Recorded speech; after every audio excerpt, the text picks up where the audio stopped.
Hello everyone, welcome to all and I am Nandini ma'am. Today I am discussing the antiviral drugs. So students first of all हम जानते हैं कि antiviral drugs क्या होती हैं और हम देखते हैं कीमोथेरेपी ऑफ एंटीवायरल ड्रग हमारा टॉपिक है आज का। So let get started. First of all हम देखते हैं वायरस के बारे में इंट्रोडक्शन जानते हैं कि वायरस क्या है और ये क्या होते हैं। तो देखते हैं virus are obligate intracellular parasites. मतलब वायरस हमारे ऑब्लिगेट इंट्रासेलुलर पैरासाइट होते हैं। मतलब ये एक ऐसे पैरासाइट होते हैं जिनको कि जीवित रहने के लिए, रेप्लिकेट करने के लिए, अपनी लाइफ स्टाइल जो है वो नॉर्मल फंक्शन में चलाने के लिए होस्ट सेल की रिक्वायरमेंट पड़ती है। और बैक्टीरिया वगैरह क्या होते थे जो अभी तक हम पढ़ रहे थे, उन्हें कभी कभी सिंथेटिक इन्वायरमेंट की भी ज़रूरत पड़ती थी और वो प्रॉपरली जो है होस्ट सेल पे बेस्ड तो होते थे मगर इतना ज़्यादा नहीं। मगर जो वायरस की लाइफ साइकिल है वो पूरी तरीके से हमारी लिविंग थिंग्स पे यानी कि होस्ट पे डिपेंडेंट होती है। Their replication dependent the primarily on a synthetic process of a host cell. देखिए कि जो इनका रेप्लिकेशन होता है, लाइफ स्टाइल होता है, उनको क्या होता है, ये होस्ट सेल पे पूरी तरीके से एक सिंथेटिक प्रोसेस पे जो है वो बेस्ड होता है। Effective antiviral agent inhibit the virus specific replicative events and preferentially inhibit the virus directed rather than the host cell directed nucleic acid and protein synthesis। अब ये तो हमने देख लिया कि वायरस क्या होते हैं। अब हम पढ़ने जा रहे हैं एंटीवायरल ड्रग्स। मतलब कि वो सब्सटेंस, वो ड्रग जो कि एज अ एंटीवायरल हम यूज़ करते हैं, वो करती क्या है, वो वायरस के रेप्लिकेशन के लिए इफ़ेक्टिव होती है। मतलब कि वो क्या करेंगी, वायरस को जो रेप्लिकेशन हो रहा है उसे वो इनहिबिट कर देंगी and the inhibit the virus directed rather than the host cell. मतलब कि होस्ट सेल में जो भी वायरस हमारा प्रेजेंट है उसका जो रेप्लिकेशन हो रहा था ये उसको रोक देंगे जाकर उसके न्यूक्लिक एसिड पे, यानी कि जो डीएनए या आरएनए में जो भी चेंजेस हो रहे थे उसके न्यूक्लिक एसिड पे जाकर के ये अपना इफेक्ट शो करती हैं, या फिर जो उनकी प्रोटीन सिंथेसिस है उस पे जाकर के ये अपना इफेक्ट डालेंगी और ये हमारी एंटीवायरल जो ड्रग्स हैं वो वायरस के रेप्लिकेशन से हमारी हेल्प करेंगी, हमें प्रिवेंट कर देंगी। अब हम बात करते हैं एंटीवायरल ड्रग्स के क्लासिफिकेशन बारे में। तो बहुत सारे हमने उनको कैटेगरी वाइज डिवाइड किया है कि कितने टाइप के हमारे वायरस होते हैं, उन्होंने अलग अलग क्लासेस के अकॉर्डिंग क्लासीफाई किया और उनमें कौन कौन सी ऐसी ड्रग्स हैं जो यूज़ होती है। तो फर्स्ट हम देखते हैं anti herpes virus. Anti herpes virus में जो भी हम ड्रग्स अपनी यूज़ करते हैं वो हमारी है आइडोडिक्सोरिडीन, ट्राइफ्लूरिडीन, एसाइक्लोवीर, बेरासाइक्लोवीर एंड बहुत सारी ऐसी जो ड्रग्स हैं हमें दी हुई हैं फर्स्ट कैटेगरी में हम देख सकते हैं।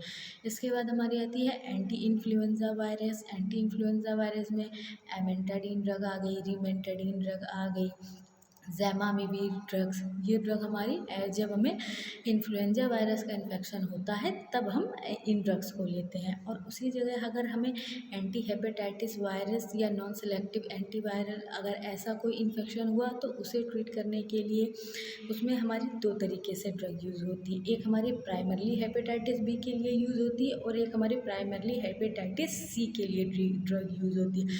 तो जो हेपेटाइटिस बी के लिए ड्रग वो यूज़ करते हैं उसमें हमारी ड्रग्स आ जाती हैं लैमिविडिन, एटिफ्लुविन एंड डाइपिवोक्सिल एंड टेनोफोविर। और जो हमारी हेपेटाइटिस सी के लिए ड्रग यूज़ होती है वो हमारी रेविविरिन एंड इंटरफेरॉन अल्फा। ये हमारी ड्रग्स जो है वो यूज़ होती हैं एज अ एंटीवायरल उनकी कैटेगरी के हिसाब से।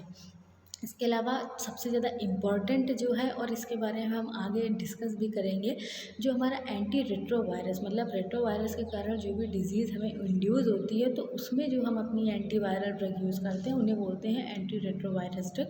और उसमें जो हमारी ड्रग्स आती हैं वो हमारी ज़िडोविडिन आ जाएगी, स्टेबोविडिन आ जाएगी, लैमिविडिन आ जाएगी, एबासाइक्लोविर ड्रग्स आ जाएगी। वेरियस टाइप ऑफ ड्रग्स जो है हमारी एंटी रेट्रोवायरस में आती है। और जो अभी हमने ये ज़िडोविडिन, लैमिविडिन ड्रग देखी, ये क्या करती है, न्यूक्लियोसाइड रिसेप्टर ट्रांसक्रिप्टेड इनहिबिटर। यानी कि जो भी हमारा वायरस है उसके न्यूक्लियोसाइड को रिवर्सली उसके ट्रांसक्रिप्शन में ये इनहिबिट कर देंगे, रिवर्सल वाली जाके इनहिबिट कर देंगी। दूसरा है non nucleoside reversible transcriptase inhibitors, जिसमें हमारी नेवापेरिन एंड इफावेरिन एंड टेलावेरिडीन ये हमारी ड्रग हो जाती है। एंड प्रोटीएज इनहिबिटर्स, यानी कि जब भी वाइटर के रेप्लिकेशन में अगर फर्दर अगर हमें इनहिबिट करना है उसको, तो जब हमारा प्रोटीएज का प्रोसेस हो रहा है तो वहाँ पे ये क्या करेंगी, उसे इनहिबिट कर देंगी और उसमें हमारे रिटोनावीर, एटाजानावीर एंड इंडिनावीर ये हमारी जो ड्रग्स हैं ये आ जाती हैं। अब क्या है इंट्री या फ्यूज़न इनहिबिटर, यानी कि इंट्री या फ्यूज़न को अगर हमें रोकना है, इनहिबिट करना, तो जो हम अपने ड्रग यूज़ करेंगे इन्फ्यूविरटिडाइड ये ड्रग हमारी यूज़ होती है। और रिसेप्टार इनहिबिटर CCR5 ये हमारा रिसेप्टार है। अगर रिसेप्टार को इनहिबिट करके हमें वायरस के रेप्लिकेशन को रोकना है तो हमारी आ जाएगी मैराविरॉक ये हमारी ड्रग का नेम है। एंड इंटीग्रेज इनहिबिटर में हमारी जो ड्रग आ रही है वो रेल्टिग्रेविर ये ड्रग हम यूज़ कर रहे हैं एज अ इंटीग्रेज इनहिबिटर्स। अब हम देख लेते हैं कि जो हमारा वायरस है वो एक स्पेशल पैथोजन है। इसको हमने बाकी सारे माइक्रो ऑर्गेनिज्म भी पढ़े हैं, बैक्टीरिया पढ़ा है, फंगस पढ़ा है, लेकिन प्रोटोजोआस पढ़े हैं, लेकिन जो वायरस है वो थोड़ा सा डिफरेंट है। और वो क्यों है, कौन सी इसकी स्पेशलिटी है जो अलग करती है इसको पैथोजन से, तो देखते हैं।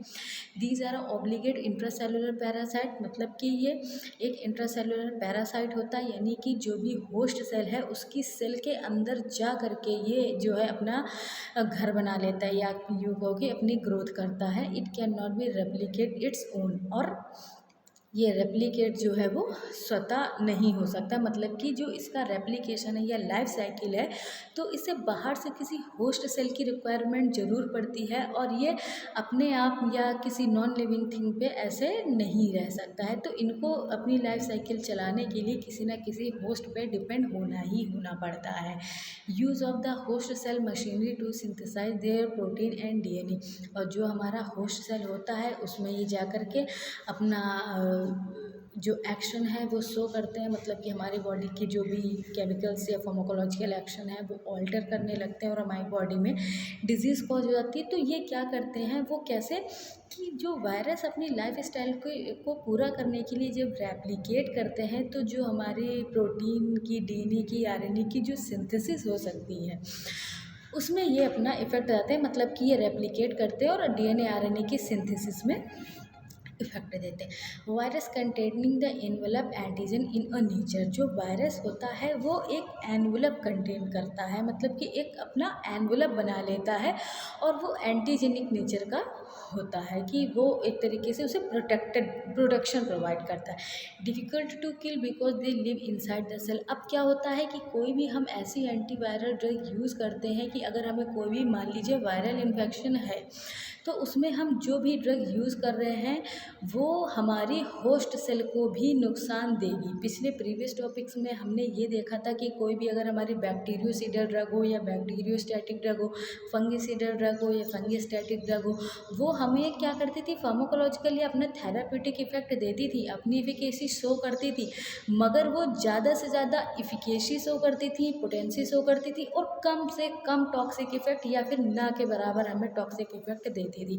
मगर वायरस के केस में ये चीज़ जस्ट अपोजिट होती है। वायरस जितना हमारी होस्ट सेल, क्योंकि ये पूरी तरीके से होस्ट सेल पे डिपेंडेड है और ये इसीलिए इसको इंट्रासेलुलर पैरासाइट बोलते हैं, क्योंकि जो हमारी होस्ट सेल है उसमें जो सेल्स प्रेजेंट है उनके अंदर जा कर के ये बस जाते हैं और वहीं पे अपनी लाइफ स्टाइल को पूरा करने के लिए DNA RNA रेप्लिकेशन और सारी चीज़ें करते हैं। तो इस वजह से वायरस से इन्फेक्टेड डिजीज़ को ट्रीट करना भी मुश्किल हो जाता है, या फिर अगर हम कोई एंटीवायरल ड्रग्स ले भी रहे हैं तो वो हमारे होस्ट सेल को भी सेम नुकसान पहुंचाती है। इसीलिए वायरस को मारना या वायरल डिजीज़ को ट्रीट करना थोड़ा सा मुश्किल होता है, क्योंकि ये एक इंट्रासेलुलर पैरासाइट है, मतलब होस्ट या कि ह्यूमन बॉडी है, कोई भी पेशेंट है जो उसकी ह्यूमन बॉडी की सेल्स हैं उनके अंदर प्रेजेंट होता है, इस वजह से। अब देखते हैं virus multiplied in a nucleus to a cytoplasm. जो वायरस है उसका मल्टीप्लाई यानी कि उसका रेप्लिकेशन जो होता है जो न्यूक्लियस के अंदर साइटोप्लाज्म में प्रेजेंट होता है उसके थ्रू। Usually diagnosis it is the made late symptoms of the appear late. अब इसका क्या होता है कि जब भी कोई हमें वायरल डिजीज़ होती है और अगर हम उसकी डायग्नोसिस करते हैं तो उसके सिम्टम्स हमें थोड़ा सा देर से देखने को मिलते हैं। यूजुअली डायग्नोसिस जब करते हैं तो made the late as a symptoms appear late. And antiviral drug do not kill, only inhibit the multiplication and replace common after stopping the treatment। जो भी हम अपनी एंटीवायरल ड्रग लेते हैं वो वायरस को पूरी तरीके से किल तो नहीं कर सकती हैं क्योंकि हमारी होस्ट सेल भी उसमें इफेक्टेड होती है, लेकिन क्या करते हैं कि जो भी वायरल इन्फेक्शन अगर हमें हो रखा है तो ये पर्टिकुलर उस वायरस पे जा कर के उसके मल्टीप्लिकेशन को, उसके रेप्लिकेशन के प्रोसेस को इनहिबिट कर देगी ताकि जो फर्दर हमारा वायरस आगे रेप्लिकेट ना कर सके, ग्रोथ ना कर सके और हमारे डिजीज़ को क्योर करने में हमें आराम मिले और डिजीज़ के ट्रीटमेंट होने तक का ये प्रोसेस जो है वो होता है। Current antiviral drug do not affect the non replicating and latent infection. जो भी हम करेंटली में अपनी एंटीवायरल ड्रग्स का यूज़ कर रहे हैं उनमें ये जो हमारी रेप्लिकेटेड एंड लेटेंट इन्फेक्शन में हम उनका यूज़ करते हैं। और जो हम अपने नॉन रेट्रोवायरस को कंट्रोल करते हैं, कंट्रोल एंटीवायरल थेरेपी देते हैं, उनमें कौन कौन सी जो मेनली इन्फेक्शन है मतलब जो जो वायरस हैं, तो ऐसे कौन कौन से वायरस हैं जिनके लिए हम अपनी एंटी रेट्रोवायरस जो है ड्रग क्या करेंटली में अपनी एंटीवायरल थेरेपी दे रहे हैं। जैसे हर्पीज़ वायरस से इन्फेक्टेड कोई डिजीज़ है उसमें, एंड साइटोमेगालोविरस उसमें, हेपेटाइटिस वायरस अगर हेपेटाइटिस की डिजीज़ है जो कि हेपेटाइटिस वायरस के कारण इन्फेक्टेड है उस डिजीज़ के ट्रीटमेंट में, इन्फ्लुएंजा वायरस के डिजीज़ की ट्रीटमेंट में, एंड रिस्पायरेटरी सिंथेटिकल वायरस इसकी डिजीज़ के ट्रीटमेंट के लिए हम अपनी नॉन रेट्रोवायरस या फिर करंटली में जो एंटीवायरल थेरेपी देते हैं उनके थ्रू हम इन्हें ट्रीट करते हैं। अब हम जानते हैं कि stage of a viral application, क्योंकि कोई भी इन माइक्रो ऑर्गेनिज्म हो उसे ग्रो करने के लिए अपनी रेप्लिकेशन प्रोसेस को बढ़ाता है, वो बॉडी में ग्रो करता है। मतलब वायरस है उसकी सेल में डिवीज़न होते हैं 2 से 4 6 धीरे धीरे करके जैसे जैसे डिजीज़ बढ़ती है, मतलब कि ये होता है कि वायरस का इन्फेक्शन बढ़ रहा है और हमारी जो वायरस है उनकी क्वांटिटी भी हमारी बॉडी में बढ़ रही है। तो स्टेज क्या होती है वायरस के रेप्लिकेशन की? सबसे पहले वो सेल में एंट्री करते हैं, अटैचमेंट करते हैं, पेनिट्रेट हो जाते हैं, फिर उनकी अनकोटिंग हो जाती है एंड जो ट्रांसक्रिप्शन ऑफ द वायरल के जीनोम का ट्रांसक्रिप्शन हो जाता है, फिर ट्रांसलेशन हो जाता है, फिर assembly of the viral component and then release. मतलब आप ये समझ लीजिए कि जब हमने बैक्टीरिया पढ़ा था तो उसमें एक सेल देखी थी कि हमारी जो आउटर सेल वॉल होती है वहाँ पे हमारे कोई भी पार्टिकल है वो इंटर हुआ, जब एंटर हो जाएगा हमारी उसके साथ एडियर कर जाएगा, फिर धीरे धीरे वो क्या करेगा कि जो हमारे आउटर सेल मेम्ब्रेन है उससे धीरे धीरे अंदर आ जाएगा, मतलब पूरी तरीके से पेनिट्रेट हो जाएगा, फिर वो अपने आवरण को रिमूव आउट कर देगा, मतलब उसकी अनकोटिंग हो जाएगी। उसके बाद ट्रांसक्रिप्शन हो जाएगा वायरल का जो जीनोम है, जब उसमें ट्रांसक्रिप्शन हो जाएगा इसके बाद ट्रांसलेशन का प्रोसेस हो जाएगा और फिर एक पूरा कंप्लीट नया वायरस बन के तैयार हो जाएगा, मतलब पूरी तरीके से वो असेंबल हो जाएगा।